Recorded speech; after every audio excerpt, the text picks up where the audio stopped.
A minha análise é que o Tarcísio está sendo orientado pelo Kassab, que apesar de não ser do Republicanos, entendeu que o partido dele está em ascensão, tanto na Câmara dos Deputados, quanto também no Senado Federal, em prefeituras, em governos de estado, Assembleias Legislativas estaduais também, e nas câmaras de vereadores dos municípios, e está tentando manter o Tarcísio distante do Bolsonaro, porque, em tese, o Tarcísio já seria o herdeiro natural do bolsonarismo. Por esse motivo, inclusive, o inimigo escolhido pelo Valdemar da Costa Neto agora é o Kassab. E a própria base mais radicalizada ao bolsonarismo também já entendeu que o Tarcísio supostamente seria uma ameaça. Tanto que uma viagem feita recentemente no interior de São Paulo para fazer o lançamento de um aliado na eleição de Campinas, o Tarcísio, ao entrar na convenção, ouviu os gritos ali de mito, mito, mito e simplesmente ignorou o nome do Bolsonaro nas suas falas. E aí, nesta pesquisa que foi encomendada agora pelo PL, junto à Paraná Pesquisas, os dados são completamente desanimadores para o bolsonarismo. No levantamento feito pela Paraná Pesquisas, encomendado ali pelo PL, que ocorreu entre os dias 18 de julho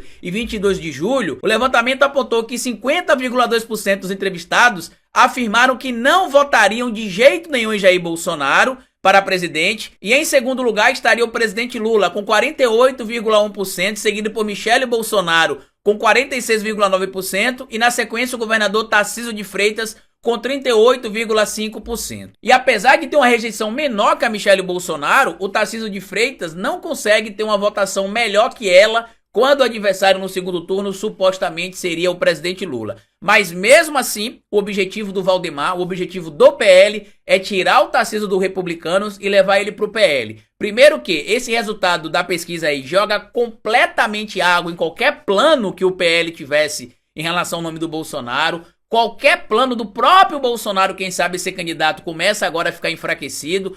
Esta eleição, inclusive agora de 2024, vai ser a primeira eleição que o Bolsonaro vai tentar mostrar a força que ele tem pro partido, porque em 2020, se vocês lembrarem, o Bolsonaro não tinha partido, então ele apoiou alguns candidatos no Brasil, mas ele não tinha partido. Então agora, em 2024, será a primeira eleição em que ele terá supostamente ali o apoio do partido, terá o nome do partido e poderá mostrar se ele ainda tem ou não esse cacife eleitoral que muita gente imagina, essa influência que muita gente imagina. O grande ponto que a gente precisa trazer aqui é que com essa rejeição, o Bolsonaro tem muito pouca chance, isso se ele tivesse direitos políticos funcionando nesse momento, que ele está sem os direitos políticos, tá? Teria muito pouca chance de vencer o presidente Lula, até porque os dados da economia do presidente Lula estão indo muito bem, a popularidade do Lula parou de cair, a desaprovação parou de subir também, então tudo isso prejudica planos futuros do Bolsonaro. Mas para o Valdemar, que tem pensado em se livrar, em chutar o Bolsonaro há um certo tempo do PL, talvez este seja o sonho que ele buscava há um certo tempo,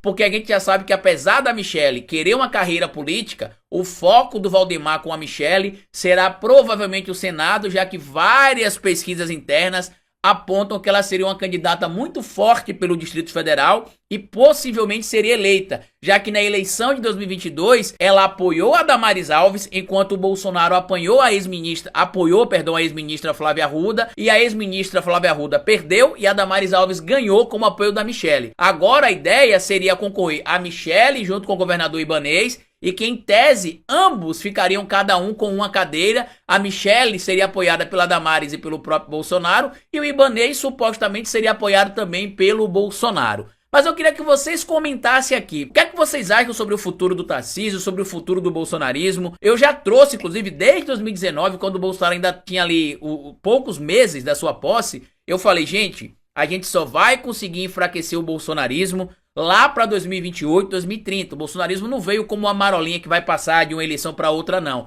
Eles vão ficar radicalizados por muito tempo, porque o movimento, eu já dizia isso naquela época, tendia a existir independente do Bolsonaro ter direito político ou não, independente do Bolsonaro continuar sendo presidente da República ou não. O resultado em relação ao crescimento da extrema-direita, não só no Brasil, mas no mundo, era algo que eu já via naquele momento e já alertava também, e muita gente até se desesperou imaginando que até 2030 era muito tempo, mas infelizmente ou felizmente, a realidade não pode ser omitida e a gente não pode tapar o sol com a peneira. Ao contrário, a gente tem de se unir cada vez mais, tentar bater de frente contra o bolsonarismo e esperar que as pessoas que foram ludibriadas, algumas evidentemente, deixe essa cegueira que virou o movimento neofascista brasileiro que atende pelo nome de bolsonarismo, para que a gente volte a ter uma democracia séria, responsável e que mesmo existindo a oposição não represente uma ameaça para os que são opositores deles, tá bom? Grande abraço para vocês. Tudo que eu falei para vocês está aqui no primeiro comentário afixado. Se você quiser colaborar com o nosso trabalho, já sabe como faz, é só colaborar com o nosso Pix, tanto o endereço ou historiadoroficial@gmail.com, quanto o nosso QR Code por aqui.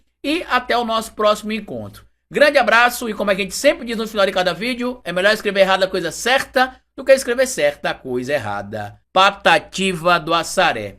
Até o nosso próximo vídeo.